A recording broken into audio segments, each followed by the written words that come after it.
Coming up on BCN today, RCMP investigate a fatal crash that took the life of a man in Fort Macleod this weekend.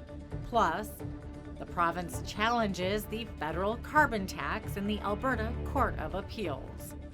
And a House panel releases a 650-page report detailing rationale for impeachment charges against President Donald Trump. Your Canada. Your Southern Alberta. Your stories.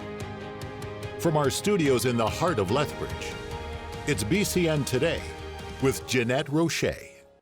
Hello, and thanks for joining us on this Monday. RCMP are investigating a fatal collision involving a small car on Highway 3 in the town of Fort Macleod. Fort Macleod RCMP came upon the incident scene early Sunday morning around 2:40 a.m. The single vehicle accident claimed the life of a male driver after his car left the road within the town limits. There were no other passengers, and police continue to investigate the cause of the accident. Lethbridge police were called to an apartment in the area of the 3500 block of Sylvan Road South early Saturday morning at around 1 a.m. on a report of blood found outside and inside the building. Police discovered an injured man inside one of the apartments who was bleeding profusely from serious facial injuries. The victim has been hospitalized, and police have arrested a suspect, but they are seeking anyone with information on this assault to contact Crime Stoppers.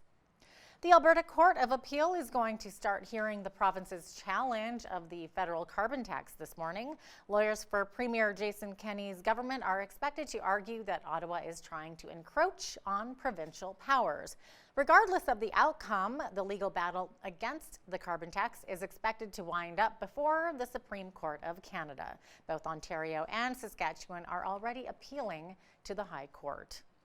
Alberta Premier Jason Kenney is making a 3-day trip to London, England to highlight what his office calls the province's responsible energy sector. He's going to be meeting with international business leaders and the heads of financial institutions to counter what Kenney says is a campaign against investment in the oil sands. Kenney's visit will include a meeting with Bank of England Governor Mark Carney, who was recently appointed UN envoy on climate change. Many companies use text message alerts to keep you up to date on their products and services. Scammers, however, send texts pretending to be your bank or utility provider. They take advantage of unsuspecting victims by firing off dangerous links that they are hoping people will click on. Lethbridge police have sent out a warning about this scam called smishing, which is similar to email phishing. Smishing is basically text messaging phishing, so the equivalent of email phishing. And that targets anybody that has a smart device, so anything that can receive text messages, and they normally come in the forms of you've received a refund, you've won something, there's an urgent matter and you need to click on something, and it normally forwards you to either another site or it will install malicious software onto your phone so it can grab your email contacts, your personal information, your banking information, anything else that it can use to steal your identity.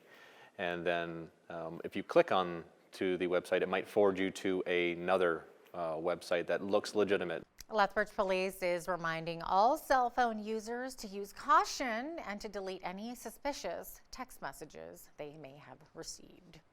New figures show the federal government's projected deficit of $19.8 billion for the year ending in March is now slated to balloon to $26.6 billion.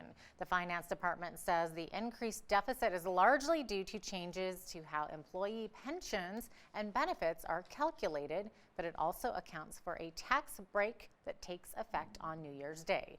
Finance Minister Bill Morneau says the economy is strong and growing despite challenges in terms of global trade and changes in the resource sector in Alberta and Saskatchewan.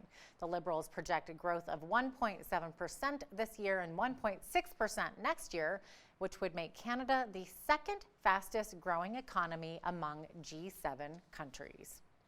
And speaking of federal politics, there was a perception that Andrew Shearer may not have been comfortable in his own skin. That's according to University of Lethbridge political science professor Dr. Jeffrey Hale. there was a widespread perception that he wasn't terribly comfortable in his own skin. And that if you communicate that impression to voters, you can get a variety of responses. One can be, if you're not comfortable with yourself, why should I be? Another less helpful one is, what have you got to hide? And I don't think that's necessarily fair, but I haven't noticed any connection between fairness and politics in the 45 years I've been watching it. Jason Kenney has indicated that he would like to see Rona Ambrose as the next leader. I don't know if she's interested, but it has to. The person has to have three basic qualifications. First of all, they have to have excellent communication skills.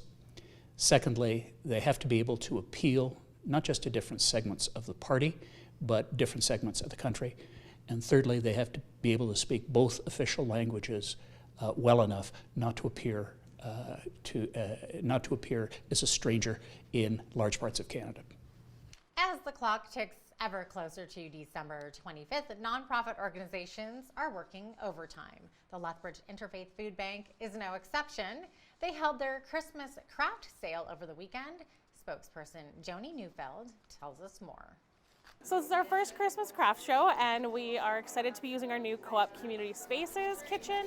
We have all of these wonderful products that have been made by our Helpful Hobbies Committee. It's a group of people that come in, donate their time, and we use donated products, and we're able to take food to prevent it from spoiling and repurpose it. So we have cooking and baking and seeds and cozies, all sorts of things for your stocking fillers, and we're able to sell it here because of our commercial kitchen, and we're able to give it to clients in our client services. The food bank will be staying open extra hours in the days leading up to Christmas, including from 9 till 1 on Saturday, giving donors more time to bring in donations.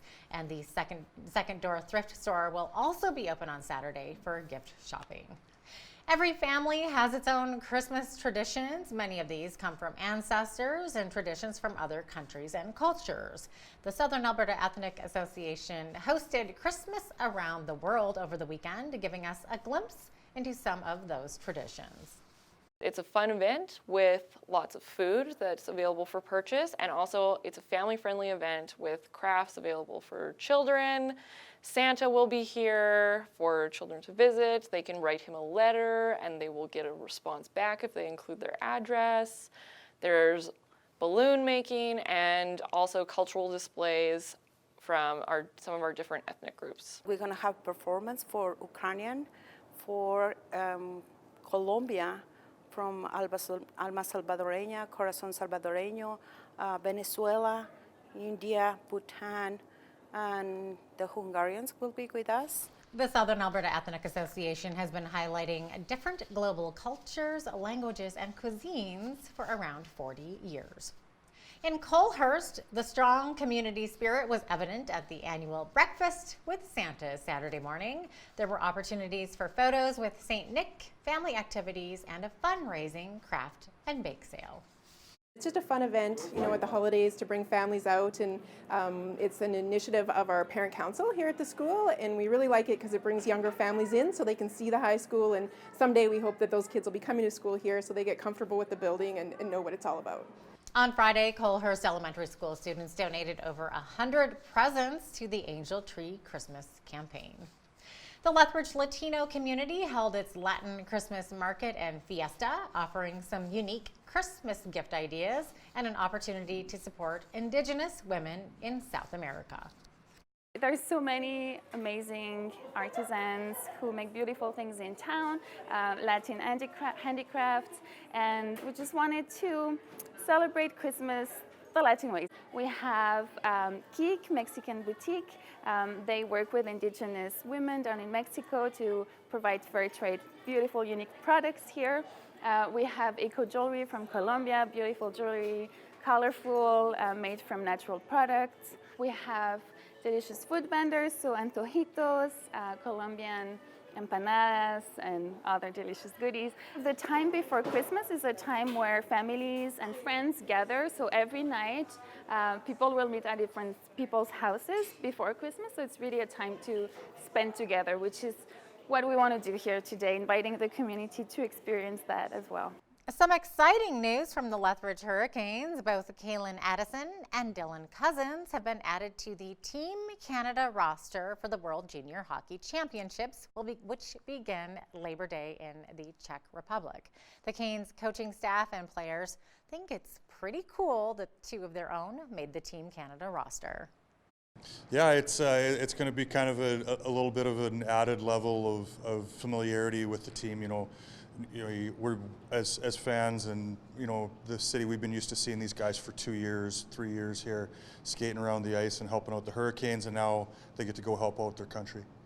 Every year we always get together and sit down and watch the team play, not just because it's Canada, but just because they're on our team and we know them personally. So it's pretty special to watch them on TV. You know, it's definitely going to be a big hole to fill in the lineup for those games they're gone, but there's lots of guys that are going to look forward to the opportunity to get some extra ice and some extra power play time, and I think that these guys have worked hard at the roles that they've had, and they're probably ready for some more ice. So I think that guys like Boyko and Barloggy and Chase Wheatcroft and Zach Stringer, even those guys are going to really take advantage of the extra time and do some good things with it. A man convicted of attacking an Edmonton police officer and then running down 4 pedestrians with a van has been sentenced to a total of 28 years in prison. Abdullahi Hussein Sharif was handed 18 years for striking Constable Mike Cherniuk with a car before stabbing him multiple times outside a football game in 2017. Sharif was also sentenced to 10 years for later fleeing from police and running down the pedestrians. While he wasn't charged with terrorism offenses, RCMP are convinced that it was in fact a terrorist attack. 28 years is a significant sentence. Obviously, it's not the position we put before the court, but it is a very significant sentence, and Justice Belzel clearly came to a thoughtful and reasoned decision. I think there's lots of discussion about what is expected when you have these types of situations, and so when you have a specific number in mind, when you're expecting a life sentence, that's a difficult thing to experience. So the Alberta RCMP's Integrated National Security Enforcement Team pursued an investigative posture consistent with a terrorist attack following the events on September 30th, 2017. Based on the evidence that was gathered and in consultation with our prosecutorial partners, it was decided that in the best interest of the administration of justice, that attempted murder and the additional charges would be laid. On behalf of the Integrated National Security Enforcement Team for Alberta, I would like to thank the Edmonton Police Service for their heroic acts in subduing Sharif before he could continue his attacks. From a police perspective, in terms of the Alberta Integrated National Security Enforcement Team, it was investigated as a terrorist attack. Based on the evidence and in consultation with our prosecutorial partners, which is the Public Prosecution Service of Canada and the Alberta Solicitor General here, based on the evidence, we believe that in the best administration of justice, the charges that were laid would give us the best result.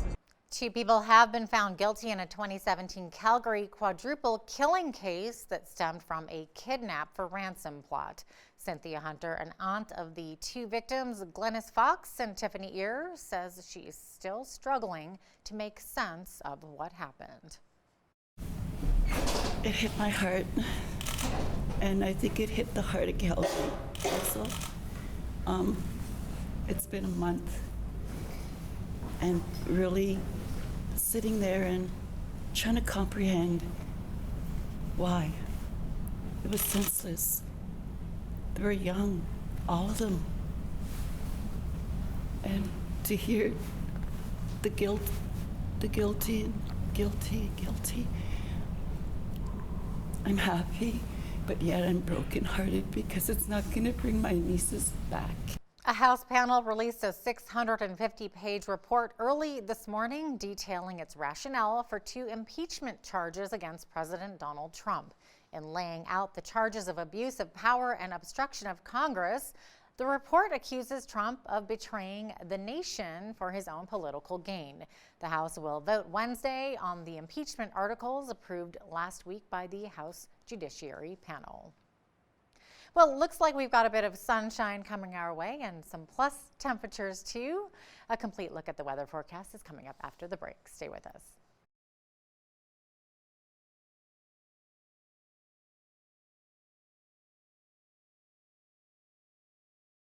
And welcome back. Here's a look at our weather highlights for today and tomorrow in Lethbridge. Lots of sunshine coming our way with a high of 1 degree today, a low of only -1 overnight, not too bad, and rising to +5 tomorrow in the forecast. Lots of sunshine as well expected. Looking not too bad for the rest of the week as well. We do have a mix of scattered clouds, but still a lot of sunshine in the forecast. Wednesday, Thursday, and Friday are all going to see +6 temperatures. It's going to be 3 degrees on Saturday and then drop to 1 degree on a Sunday. Not a bad looking week before us at all for that last minute Christmas shopping that we're getting out and doing. According to the Almanac, the highs and lows for this time of year, the high should be around 0 degrees, so we are reaching a little bit higher than that, which is great. The average low should be around -12. The high temperature on this day was in 1980. It was 18 degrees, and the record low was -32 degrees. That was in 1964. The sun rose this morning at 8:22 a.m. and will be setting this afternoon at 4:32 p.m. So right around 8 hours of sunlight is all we're getting these days. Looking to the west coast, we've got lots of rain. Victoria and Vancouver. Victoria will see a high of 7 degrees today. A high of 5 in Vancouver is expected. Edmonton will see some snow with a high of -4 and lots of sunshine today in Calgary with a high of 0 degrees. We're going to see lots of snow across the prairies today. Saskatchewan and Manitoba are going to see a lot of snow. -6 in Saskatoon and Regina is expected today, and a high of -10 is expected over in Winnipeg. As I was saying, it's going to be snowing too. But over in the east, we're going to be seeing a lot of sunshine, mix of sun and cloud in Toronto State with a high of 0.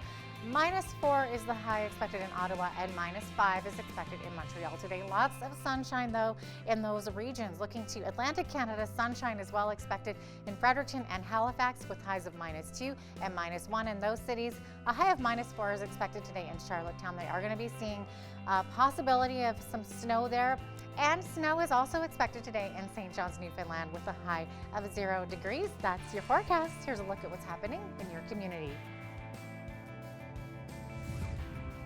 Here's your Bridge City News Community Calendar. Come for an amazing cultural experience. The Lethbridge Symphony Orchestra is presenting the famous oratorio, The Messiah, on Monday, December 16th at 7:30 p.m. at Southminster United Church, in celebration of the Christmas season. Tickets for Symphony Series 3 can be purchased online by visiting lethbridgesymphony.org. Come to the Shakespeare Meets Dickens Christmas celebration with a Tudor Victorian flair. This event is taking place on Friday, December 20th at 7 p.m. in the ATB Community Room at Casa. Enjoy a performance of Dickens' A Christmas Carol, followed by scenes and songs from Shakespeare. Plus, join in the merriment and sing along to your favorite Christmas carols. Traditional treats including mince pies, gingerbread, eggnog, and mulled wine will be served. Tickets are $20 and can be purchased at Casa. For more information, call Kate at 403-329-4568. And that's your Bridge City News Community Calendar. Are you using an artificial Christmas tree in your home but miss the smell of a real tree? Well, today's daily life hack will show you how to make it smell fresh and genuine. Pick up scented sticks from your local retailer or on Amazon. Some even come with hooks to attach to the tree, and you'll get a whiff of fresh pine and fir every time you walk by the tree. And there you go. That's your daily life hack. A Calgary man says he has improved balance and confidence since undergoing a new neurological treatment to battle his multiple sclerosis. Isaac Kotankangas has been using a device that sits on the surface of the tongue and delivers mild, high-frequency electrical impulses while he undergoes intense physiotherapy. The hope is that the tiny tingles lead to neuroplasticity and encourage new neural connections. It isn't cheap, though. He had to pay $22,000 out of his own pocket to access the program. Bonds has definitely helped me with balance, so I feel more confident and stable on my feet. and I'm more aware of where my body is in space when I'm standing and walking, and I'm able to catch myself if I'm a little bit off. So just navigating life is easier for me now. So getting in and out of a car, like getting around in a restaurant, just getting between chairs, getting in tight spaces, and that I feel a lot more confident doing that kind of stuff. I have not been able to throw away the cane, no, unfortunately. I'm actually using 2 canes or walking poles now, and it's less about leaning on it for support and more about just balancing myself so I'm upright. And that's actually another big thing, is that I am walking more upright, standing more upright. My quality of life has certainly improved, yes. So I still have fatigue, but it feels different now. Ponds is a huge part of it, but you also have to be very motivated, and you actually need to put in the work for this, and the therapists here are a huge part of that as well. Isaac has done extremely well with ponds and the program here. We've seen a lot of functional gains for Isaac, and statistically all the outcome measures that we use at the beginning and measured through to the end have shown significant clinical improvement. So we're really excited for him. With MS, textbook tells us that it is supposed to be progressive and things are supposed to kind of deteriorate over time. So right now with the indication for ponds, with mild to moderate traumatic brain injuries, it's supposed to be a one-time thing, but because MS is a moving target, we would suspect that at some point in time he would want to go through this again to kind of reset his system, his brain and his body again. There are many in our armed forces who are dealing with post-traumatic stress disorder. Up next, Hal Roberts chats with a former soldier who served in both Bosnia and Afghanistan about the challenges he faces on a daily basis when it comes to PTSD. That interview is coming up right after the break. Stay with us.